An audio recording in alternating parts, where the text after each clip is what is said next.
Hello, YouTube divers. This is Water Dive 122, and I want to welcome you guys to the second part of episode 3 of Magic Metal Mondays, also known as the episode where I rank all of Helloween's albums from worst to best. Yesterday, we tackled my bottom half, 15 through 8, and today we're going to be going down the list from number 7 to number 1. All right, so, and also before we get started, in my last in yesterday's video, I specifically said that I was not really into all the Andy Darius albums except one. Well, that's gonna change because there are 2 albums from the Andy Darius era that will be on this video. So, just chillax. All right, so enough chitty chatty. let's get on to the rankings. Coming in at number 7. The 1985 debut album, Walls of Jericho. This was the only album to feature guitarist Kai Hansen on lead vocals. And he's probably my least favorite Helloween vocalist. And that's saying something too, because Helloween has some amazing vocalists. Now, don't get me wrong. Kai Hansen is an excellent singer, and there are some freaking killer songs on this album. My favorite, personally, is the song How Many Tears. I think it was a single off that album. I don't know. But yeah, that's an amazing song. But it sounds so raw. And this is basically, if you've heard other episodes of me talking about debut albums from certain bands, like Metallica or Yes, my previous 2 bands that I've talked about, the main problem I have with debut albums is that it's the first album. They're not good enough to do the things that they would later on go on to do. So for that reason, I gotta keep this one low. And plus, it's not really one of my favorites. Now, I know there is a lot of fans of this album. Like, a lot of Helloween fans would probably have this, like, in the top 5. I get that. But, you know, can't really argue with my opinion, I guess. Moving on. Number 6 is the 2005 album, Keeper of the Seven Keys, The Legacy.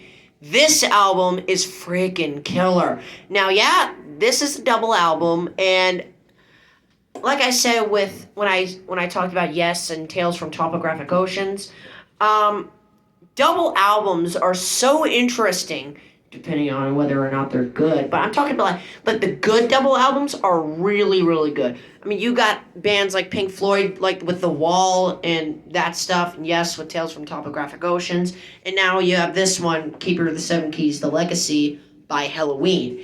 And this album definitely has some great songs on it. This is definitely classic Helloween. This definitely brings back memories of the Michael Kiske era. And a lot of Helloween fans probably put this one a little bit lower on the list, basically saying that it was not really necessary to return to the Keeper of the Seven Keys story that they started in the late 80s.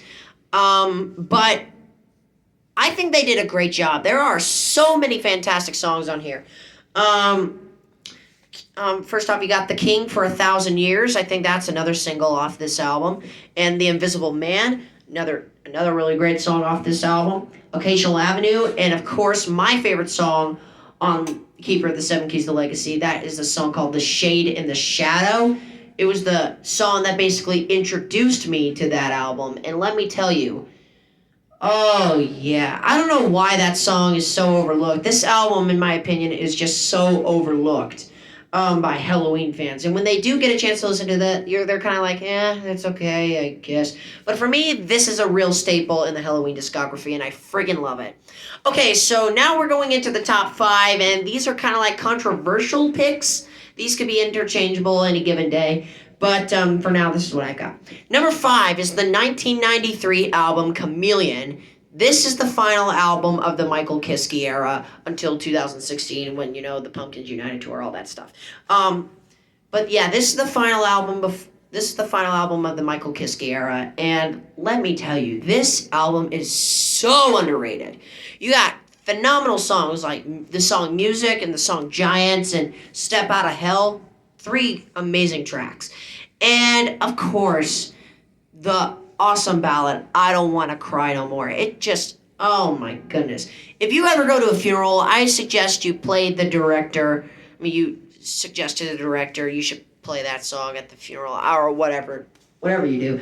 But yeah, that is a very like funeral-y type of vibe, and definitely a song that could bring you to tears. Those who are very sensitive to sad music. All right, moving on. Moving on to number 4, the album that followed Chameleon, 1994's Master of the Rings.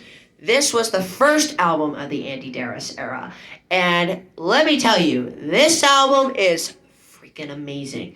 Like basically, from tracks 2 through 4, Soul Survivor, which is not really one of my favorites, but I like it. Where the Rain Grows, amazing song. And the song Why? Oh, baby. Now, when I listened to another single off this album called The Perfect Gentleman, I was kind of disappointed because I've heard a lot of Helloween fans say how good it is. And when I listened to it, it just kind of sounded very, very, very cheesy. And I did not really like it at all. Yeah. Why and Where the Rain Grows are definitely my favorite songs off this record. Yeah, nothing really more to say here. Number 4, Master of the Rings. Okay, so this album is probably the most controversial pick on the list, but for me, I freaking enjoy it. I'm coming in, and that's a number 3, 1991's Pink Bubbles Go Ape. Now, yeah, I know a plethora of Helloween fans would probably put this one way lower on the list. But for me, this is the Helloween that I enjoy. Now, I get it. Some of the songs are like little cheesy. The title track is just The album cover is ridiculous. And, but yeah, don't judge an album by its cover. I'm basically talking about how good or bad it is. But regardless, but yeah, despite the controversial album cover and the somewhat cheesy title track, this is a solid album. Now, this could probably be number 1, but for me it's number 3 because I like the Two Keepers of the Seven Keys albums a little bit more than this one. So many great songs on here. Someone's Crying, Kids of the Century, Backstreet Boys, Heavy Metal Hamsters, number 1. The Chants, amazing. This album is just crystal clear, perfect from top to bottom. And I freaking love it.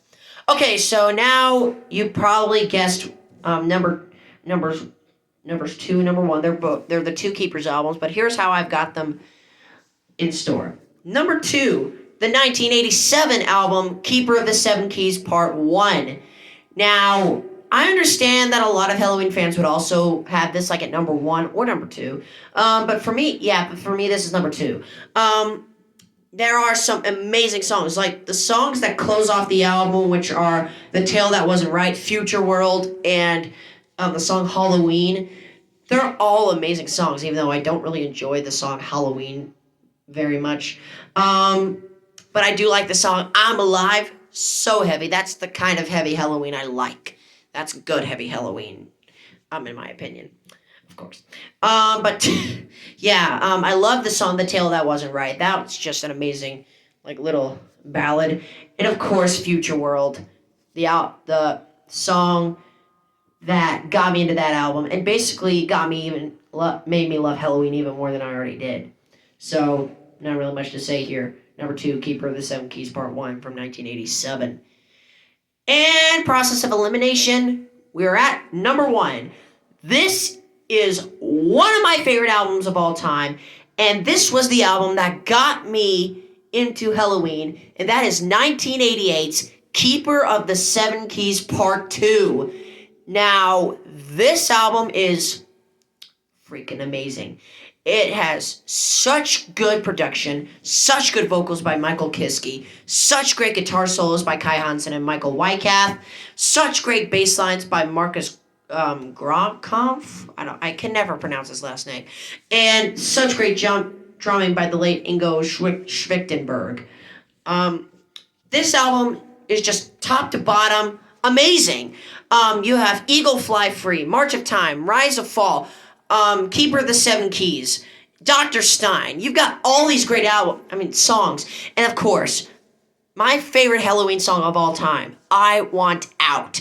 That was the first Helloween song I ever heard. It's what got me into the band, and I freaking love that song. It's what got me into the album, it's what got me into the band, and it's what has gotten me to becoming a raging, diehard Helloween fan to this present day. I love this album. Keeper of the Seven Keys Part 2, one of my favorite albums of all time. So, with that said, that concludes my Helloween album rankings. Thank you so much for tuning in, my fellow YouTube divers. This is Water122 signing out, ready to dive into more fun on YouTube. Thanks for watching.